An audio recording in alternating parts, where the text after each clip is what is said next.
बहुत समय पहले की बात है। एक छोटे से गांव में आरव नाम का एक लड़का रहता था।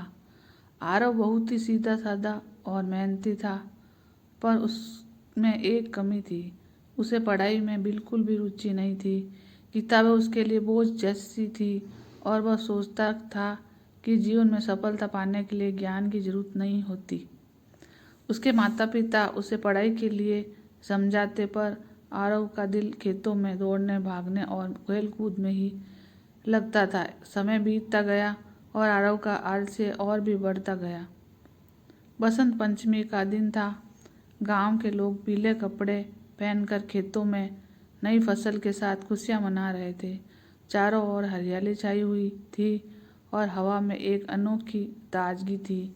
गांव के मंदिर में माँ सरस्वती का भव्य पूजा और आयोजन हुआ। आरव के माता पिता भी उसे साथ ले गए, पर आरव का ध्यान पूजा में नहीं था।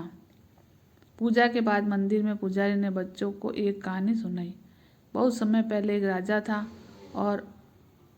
था जो अनपढ़ और अज्ञानी था। उसने सोचा कि तलवार और धन से ही राज चलता है, लेकिन जब दुश्मन ने उसकी रणनीति की कमजोरी का फायदा उठाकर उसे राज्य पर हमला कर दिया तो वो राजा हार गया। राजा को तब समझ में आया कि केवल ताकत नहीं बल्कि ज्ञान और बुद्धि ही असली शक्ति है। आरव ने मन में पुजारी की बात गूंजने लगी। उसे एहसास हुआ कि वह भी उसी राजा की तरह गलती कर रहा है। उसने पहली बार ये महसूस किया कि ज्ञान न केवल किताब में बंद है, बल्कि ये हमें सोचने और समझने और सही निर्णय लेने की ताकत देता है। आरव ने उसी दिन ठान लिया कि वह पढ़ाई करेगा। उसने माँ सरस्वती के सामने प्रण लिया कि वह आलस्य छोड़कर ज्ञान की रोशनी से अपने जीवन को उज्जवल बनाएगा।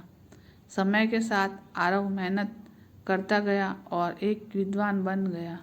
लोग उसकी बुद्धिमत्ता के कायल हो गए और उसका जीवन दूसरों के लिए भी प्रेरणा बन गया।